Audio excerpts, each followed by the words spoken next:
good afternoon, good evening, wherever you are, whenever you are. Thank you for joining us. You've made a great decision for joining the Home Court Design Podcast.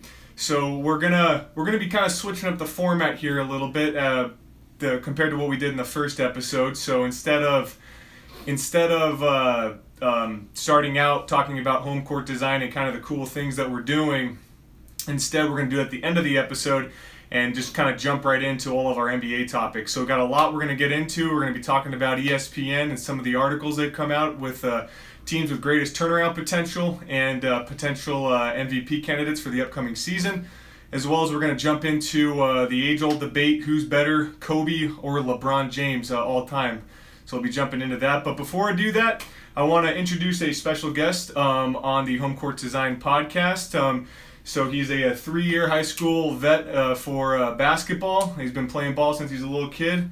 He's got a J so pretty, he doesn't know what it means to be ugly. Ladies and gentlemen, give it up for Chris Smith. Thank you for having me here.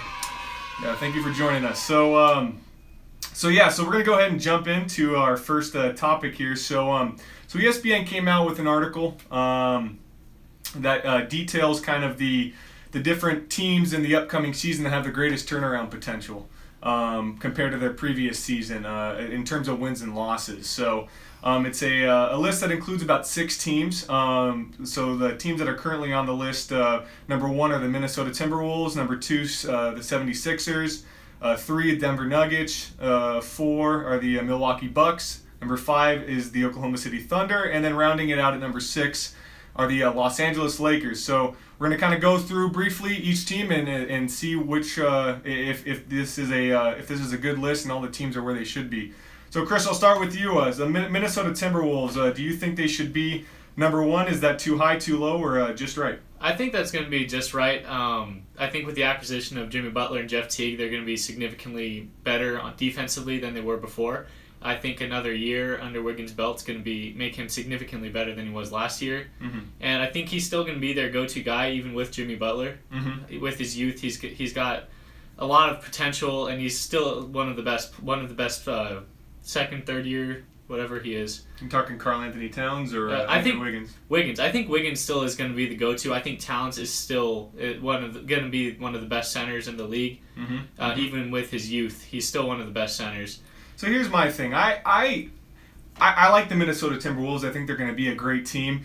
But to be quite honest, I think I like the acquisition. Jimmy Butler's a great acquisition. I think he gets them 10 wins easily. I think initially their win-loss total from the previous year was 31 wins and 31 wins, 51 losses. Mm-hmm. I think Jimmy Butler gets you 10 wins. I like Jeff Teague. You know, he's kind of he's a fringe all-star. I'd say he's kind of in that Mike Conley group of point guards.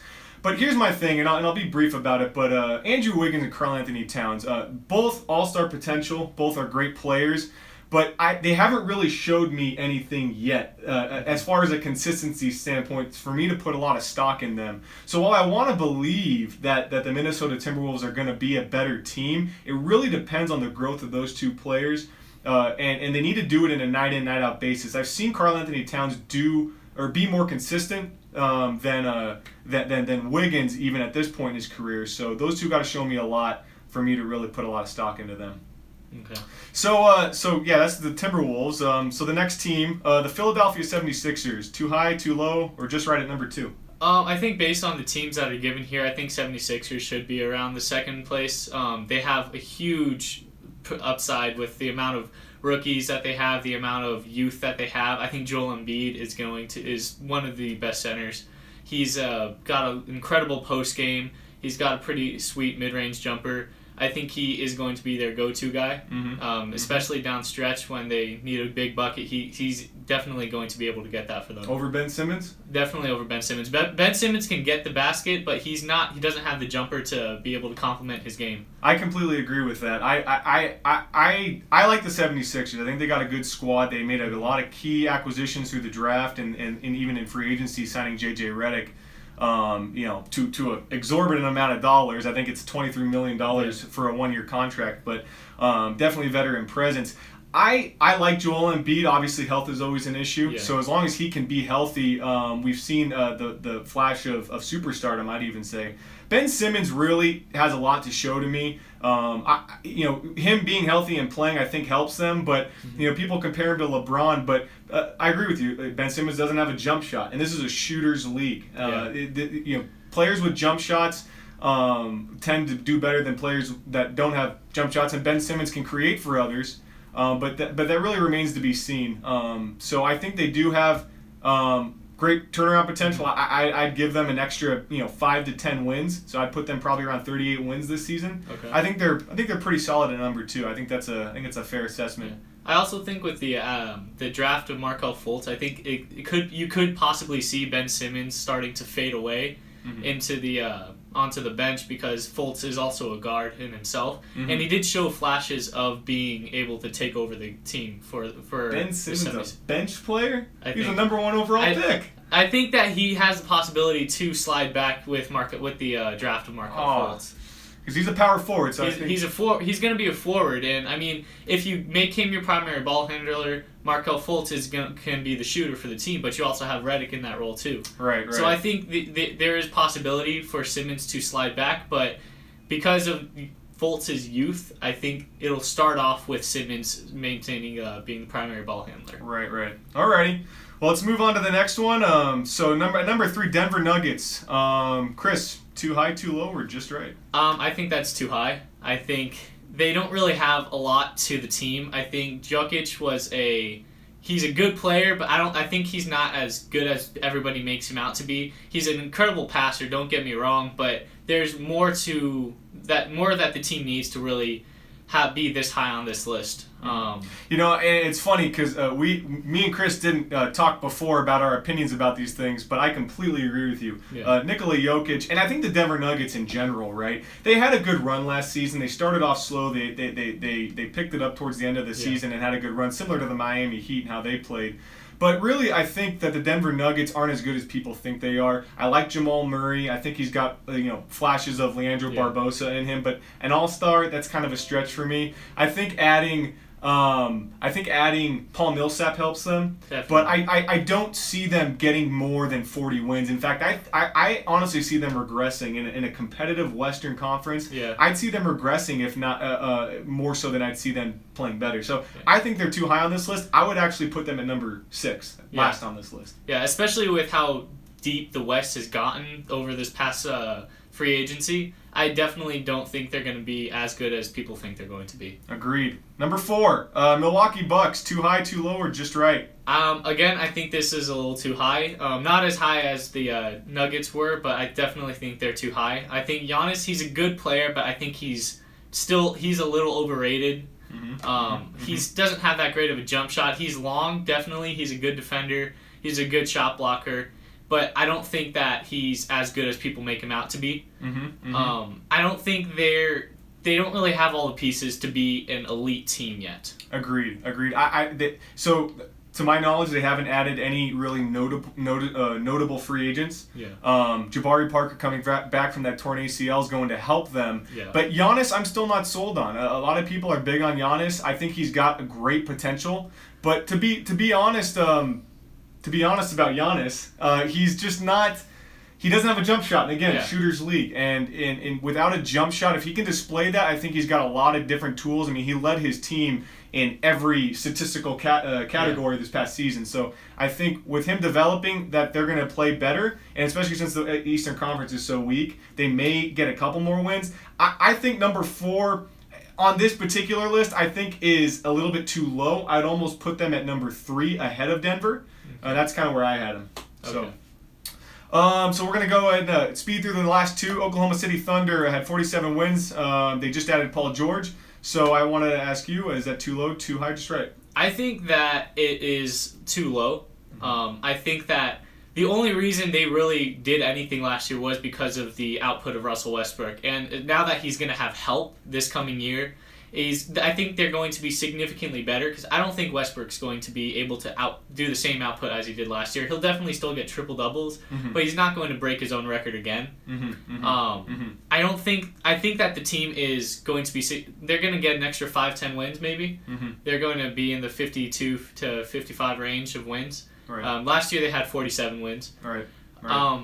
But the team is going to be better with Paul George. Paul George is going to be a good wing slasher player that they definitely need. Westbrook is still going to be primary ball handler with that team. Right. But because of the acquisition of Paul George, Westbrook is going to be able to conserve his energy a little bit more, which will make him even more difficult to guard because he'll have all of that energy. I agree with that. I think adding Paul George, I mean, if you want to call him a poor man's Kevin Durant, I think that's even a stretch because Paul George is a superstar wing player.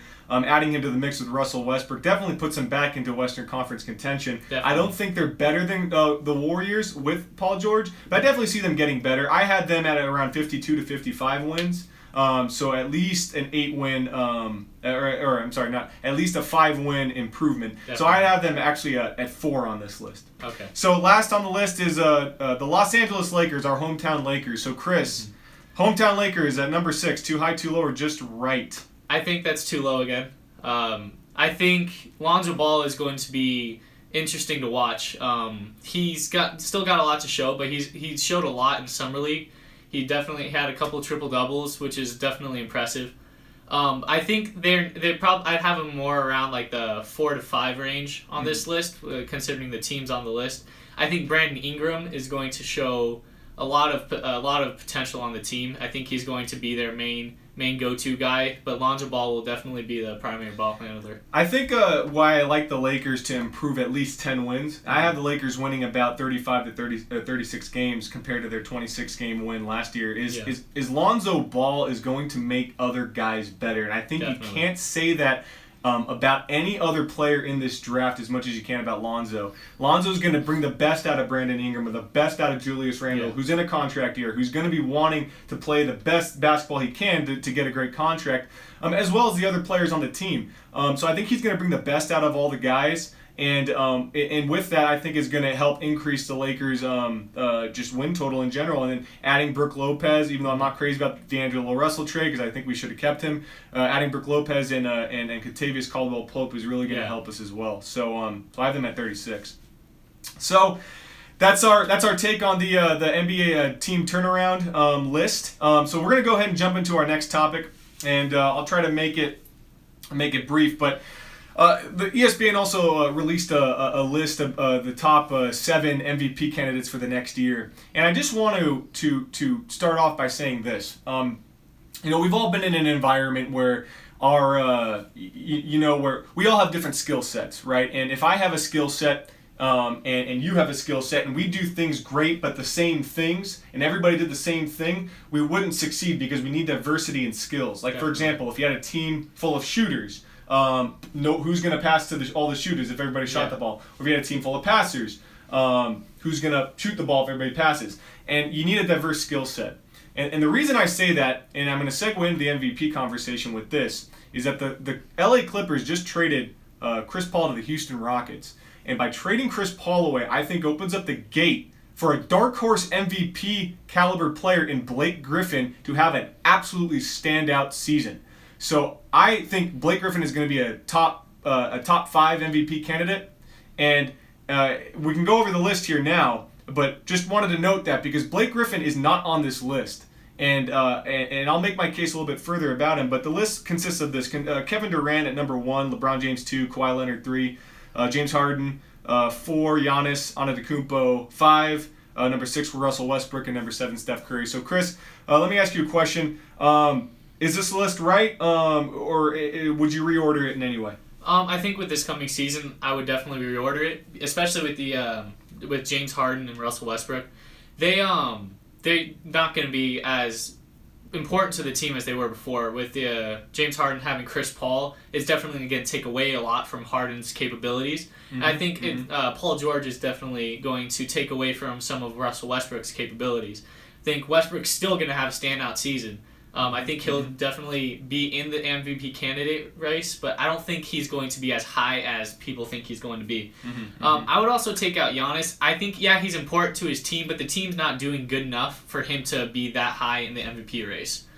I think Kevin Durant and Steph Curry should not be on here anymore. I think the team is just too good. When you have the super friends behind you, it makes life pretty easy, doesn't it? Especially with Kevin Durant and Steph Curry. They're both great players, don't get me wrong. But the team is too good. And when one of them goes out, the other one steps up. They're not going to be the team doesn't need one or the other. Well, I think it's how you define most valuable, right? Yeah. I mean, when we're talking most valuable player, it's the most valuable player to your team. And when I look at this list, Kevin Durant and Steph Curry they're equally valuable to that team. And with a team that's got potentially 4 Hall of Fame players on it, it's hard for me to even start a discussion with players on a team like that to win the most valuable player. So I immediately dropped Kevin Durant and Steph Curry off this list. Not that they're not MVP caliber players, but they're not the most valuable players to their team. Same with Russell Westbrook and James Harden. When you add Paul George and you add Chris Paul, I don't think that you can even be in the discussion for that, because it's gonna take away from what you were doing in the previous year, like James Harden and Russell Westbrook were balling out because they had to. Giannis, agreed. I don't think Giannis is as good as people say he is at this point in time. He could prove me wrong this season, but I don't see it.